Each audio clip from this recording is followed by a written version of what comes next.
ওহে রায়চরণ, উত্তম সরভাজা খাওয়াতে পারো? হুজুরের আশীর্বাদে কি না পারি।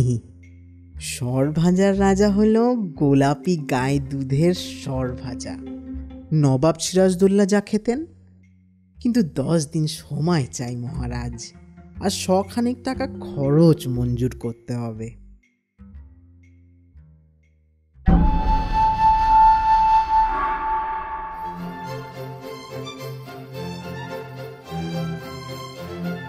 নমস্কার। অল্প স্বল্প গল্প নিয়ে আমরা হাজির হয়েছি ঠিক রাত 11টায়, যেখানে আমাদের বাছাই করা গল্প আপনাদের নিয়ে যায় এক মায়াবী দুনিয়ায়। সেই সফরে নিয়ে যেতে আজ আপনাদের জন্য থাকছে একটি ভীষণ মজার গল্প, রাজশেখর বসুর লেখা রাজভোগ। শুনতে থাকুন রাতের নীরবতায় শব্দের মায়াজাল, ঠিক রাত 11টায়।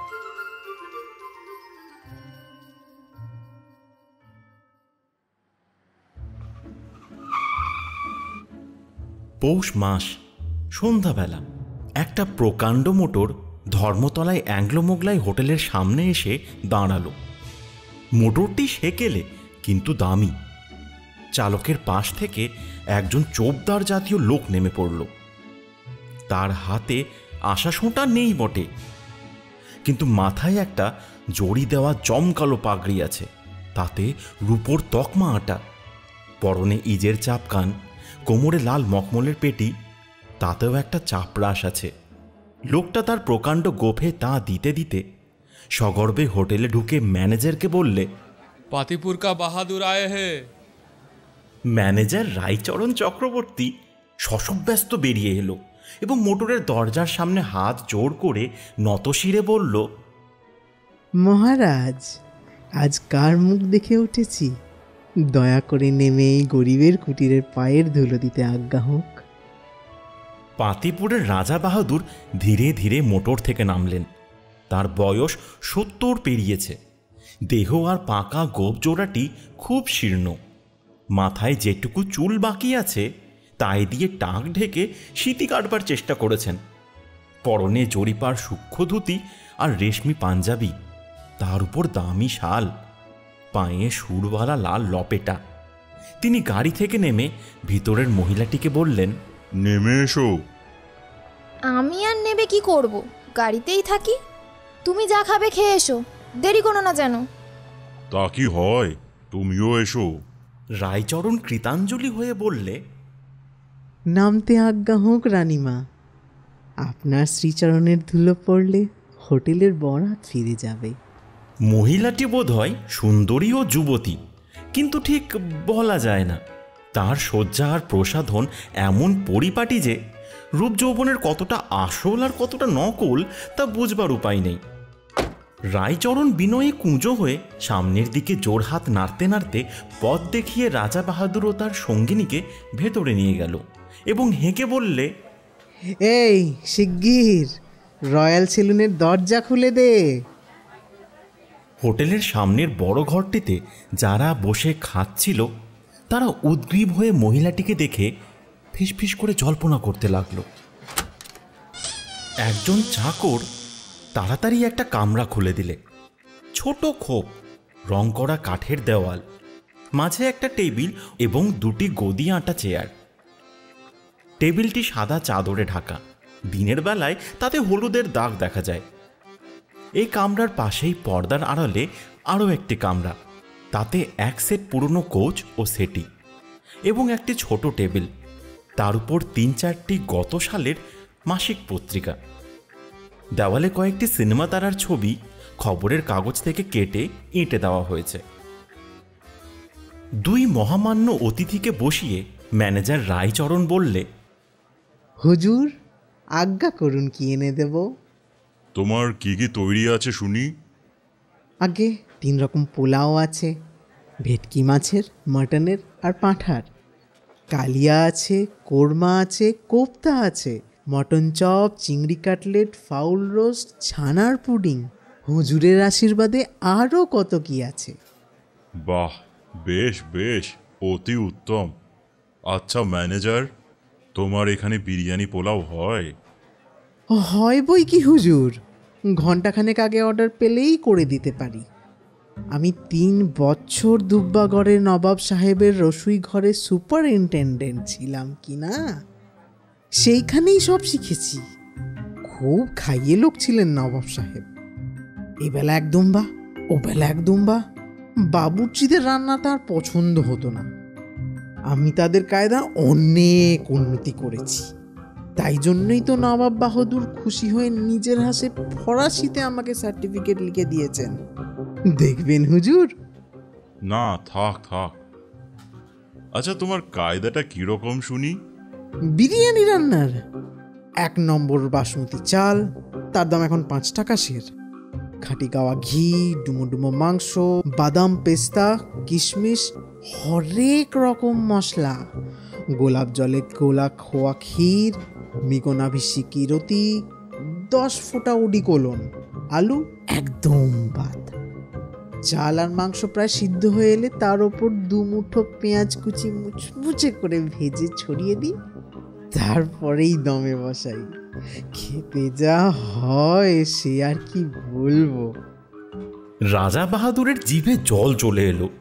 সুত করে টেনে নিয়ে পড়লেন, চমৎকার চমৎকার। আচ্ছা, স্বামী কাবাব জানো? হুজুরের আশীর্বাদে মোগলাই, ইংলিশ, ফ্রেঞ্চ হেনো রান্না নেই যা এই রায়চরণ চক্রবর্তী জানে নেই। মাংস পিষে তার সঙ্গে ছোলার ডাল বাটা আর পেস্তা বাদাম মেশাতে হয়। তাতে আদা, হিং, পেঁয়াজ, রসুন, গরম মশলা ইত্যাদি পড়ে। তারপর চারটা নেচি গড়ে চাটুতে বাজতে হয়। এই হলো স্বামী কাবাব। ও হো হো হো, খেতে যা হয় হুজুর তা বলবার কথা নয়। আচ্ছা রায়চরণ, রোগেন জুস জানো? আহ, ওসব জিজ্ঞাসা করে কি হবে? যা খাবে তাই আনতে বলো না। আহা হা হা, ব্যস্ত হও কেন? খাওয়া তো আছেই, আগে একবার রায়চরণকে বাজিয়ে নিচ্ছি। বাজাবেন বই কি হুজুর, নিশ্চয়ই বাজাবেন। রোগন জুস হচ্ছে খাসি বা দুম্বার মাংস। মহিলাটি আস্তে আস্তে উঠে পাশের কামরায় গিয়ে মাসিক পত্রিকার পাতা উল্টাতে লাগলেন। রোগন জুস হচ্ছে খাসি বা দুম্বার মাংস, শুধু ঘিয়ে সিদ্ধ, জল একদম বাদ। ভারী পোষ্টাই হুজুর। 7 দিন খেলে লিকলিকে রোগা লোকেরও গায়ে ভর্তি লেগে বুড়ি হওয়া যায়। তুমি তো অনেক রকম জানো দেখছি। আচ্ছা, মুরগ মাসাল্লাম তৈরি করতে পারো? নিশ্চয়ই পারি হুজুর। ঘন্টা 3 আগে অর্ডার দিতে হয়। অনেক লটখটি কিনা, বাবুর্চিদের চাইতে আমি ঢের ভালো বানাতে পারি। আমি নতুন কায়দা আবিষ্কার করেছি। একটা বড় আস্ত মুরগি, তার পেটের মধ্যে মাছের কোপ্তা, ডিম আর কুচো চিংড়ি দেওয়া কচু শাকের ঘন্ট, অভাবের লাউ চিংড়ি আর দই। আরে কচুর শাক? আরে রাম রাম। না হুজুর, মুরগির পেটে সমস্ত জিনিস ভরে সেলাই করে হাঁড়ি কাবাবের মতন পাক করতে হয়। সুসিদ্ধ হয়ে গেলে মুরগি, কুচো চিংড়ি, কচুর শাক, দই আর সমস্ত মশলা মিশে এক হয়ে যায়। খেতে যা হয় সে আর কি বলবো হুজুর। রাজা বাহাদুর এবারে আর সামলাতে পারলেন না। খানিকটা নাল টেবিলে পড়ে গেল। একটু লজ্জিত হয়ে রুমাল দিয়ে মুছে ফেলে বললেন, ওহে রায়চরণ, উত্তম সরভাজা খাওয়াতে পারো? হুজুরের আশীর্বাদে কি না পারি। সর ভাজার রাজা হলো গোলাপি গায়ে দুধের সর ভাজা। নবাব সিরাজদৌল্লা যা খেতেন। কিন্তু 10 দিন সময় চাই মহারাজ, আর 100 টাকা খরচ মঞ্জুর করতে হবে। গোলাপি রঙের গরু হয় নাকি? না হুজুর, একটি ভালো গরুকে 7 দিন ধরে সেরেফ গোলাপ ফুল, গোলাপ জল আর মিচড়ি খাওয়াতে হবে। খড় ভুসি জল একদম বারণ। তারপর সে যা দুধ দেবে তার রং হবে গোলাপি, আর খোসবায় ভুরভুর করবে। সেই দুধ ঘন করে তার স্বর নিতে হবে, আর সেই দুধ থেকে তৈরি ঘি দিয়েই ভাজতে হবে। রসে ফেলবার দরকার নেই। আপনিই মিষ্টি হবে। গরু মিছরি খেয়েছে কি না, সে যা জিনিস, অমৃত কোথায় লাগে। কেষ্টনগরের কারিগররা তা দেখলে হুঁতো সে গলায় দড়ি দেবে। কিন্তু অত গোলাপ ফুল খেলে গরুর পেট ছেড়ে দেবে না? কথাটা কি জানেন মহারাজ? গোলাপ ফুলের সঙ্গে খানিকটা সিদ্ধি বাটাও খাওয়াতে হয়, তাতে গরুর পেট ঠিক থাকে আর সর ভাজাটিও বেশ মজাদার হয়। বাহ, চমৎকার চমৎকার। এইবার হুজুর আজ্ঞা করুন, কি কি খাবার আনবো?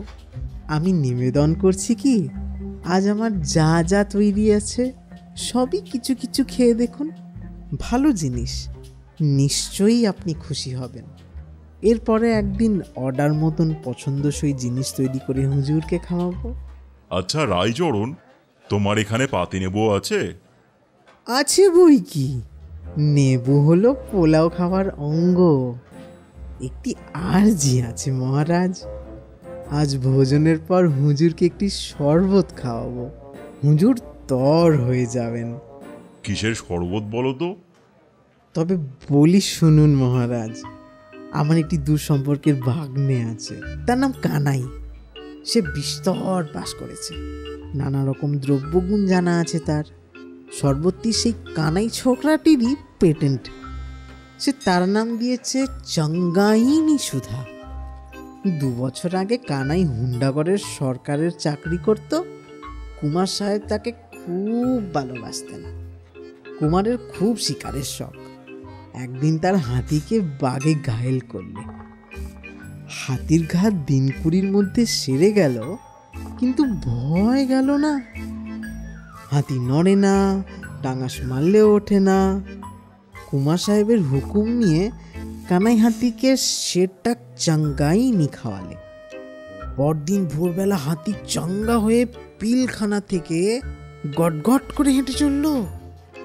জঙ্গল থেকে একটা শাল গাছের রলা উপড়ে নিলে, পাতাগুলো খেয়ে ফেলে ডান্ডা বানালে। তারপর পাহাড়ের ধারে গিয়ে সুর দিয়ে সেই ডান্ডা ধরে বাঘটাকে দমাদম পিটিয়ে মেরে ফেললে। কুমার সাহেব খুশি হয়ে কানাইকে 500 টাকা বকশিস দিলেন। শরবতে হুইস্কি টুইস্কি আছে নাকি? ওসব আমার চলে না। কি যে বলেন হুজুর, কানাই ওসব ছুঁয়ে না, অতি ভালো ছেলে। সিগারেটটি পর্যন্ত খায় না। চাঙ্গাইনি সুধায় কি কি আছে শুনবেন? 20টা কবরেজি গাছড়া, 20 রকম ডাক্তারি, আরো 20 দফা হেকিমি দাবাই, হিরে ভস্য, সোনা ভস্য, মুক্তা ভস্য, রাজ্যের ভিটামিন আর পেটায়েক ইলেকট্রিক, এই সব মিশিয়ে চোলাই তৈরি হয়। খুব দামি জিনিস। কানাই আমাকে হাফ প্রাইস 50 টাকায় 1 বোতল দিয়েছে। মামা বলে ভক্তি করে কি না। দোহাই হুজুর, আজ একটু খেয়ে দেখবেন। সে হবে এখন। আচ্ছা রায়চরণ, তুমি বার্লি রাখো? রাখি হুজুর, ছানার পুডিংয়ে দিতে হয়, নইলে আট হয় না। এইবার তবে হুজুরের জন্য খাবার আনতে বলি। হুকুম করুন, কি কি আনবো? এক কাজ করো, 1 কাপ জলে 1 চামচ বার্লি সিদ্ধ করে নেবু আর নুন দিয়ে নিয়ে এসো। সে কি মহারাজ, ভেটকি মাছের pulao, mutton curry, fowl roast? হ্যাঁ, তুমি তো সাংঘাতিক লোক হে। আমাকে মেরে ফেলতে চাও নাকি? হ্যাঁ, আমি বলে গিয়ে 3 বছর ডিসপেপসিয়ায় ভুগছি, কিছু হজম হয় না, সব বারণ। দিনে শুধু গলা ভাত আর শিঙি মাছের ঝোল, রাত্রিরে বার্লি, আর তুমি আমাকে পোলাও কালিয়ার লোভ দেখাচ্ছ? কি ভয়ানক খুনে লোক রে বাবা। রায়চরণ মর্মাহত হয়ে চলে গেল এবং একটু পরে 1 বাটি বার্লি এনে রাজা বাহাদুরের সামনে ঠক করে রেখে বললেন, এনেন। তারপর রায়চরণ পর্দা ঠেলে পাশের কামরায় গিয়ে মহিলাটিকে বললে, রানীমা, আপনার জন্য একটি ভেটকি মাছের পোলাও, মাটন কারি আর ফাউল রোস্ট আনি। খেপেছেন? আমি খাবো আর ওই হ্যাংলা বুড়ো ফ্যাল ফ্যাল করে চেয়ে দেখবে? গলা দিয়ে নামবে কেন?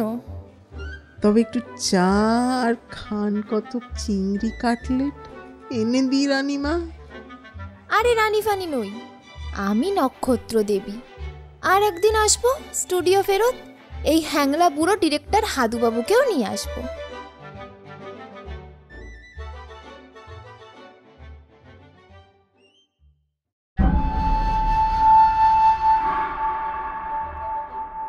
তাহলে আজ এখানেই শেষ করি। আপনারা শুনছিলেন রাজশেখর বসুর লেখা রাজভোগ। চ্যানেলটি সাবস্ক্রাইব করে পাশে থাকবেন, আর আমাদের উৎসাহ দিতে আপনাদের মতামত কমেন্ট করে অবশ্যই জানাবেন। আর আপনার যদি গল্পের পেছনের গল্প শুনতে ভালো লাগে, তাহলে আমাদের অবশ্যই ইনস্টাগ্রাম ও ফেসবুকে ফলো করবেন। ফিরে আসব খুব শীঘ্র। শুভরাত্রি, ভালো থাকবেন এবং সকলকে ভালো রাখবেন। মটন চপ, চিংড়ি কাটলেট, ফাউল রোস্ট, ছানার পুডিং, হুজুরের আশীর্বাদে আরও কত কি আছে। বাহ, বেশ বেশ, অতি উত্তম। আরে ভাই, থ্যাংক ইউ থ্যাংক ইউ। উফ, ওটা ওর ডায়লগ, কমপ্লিমেন্ট দেয়নি তোমাকে।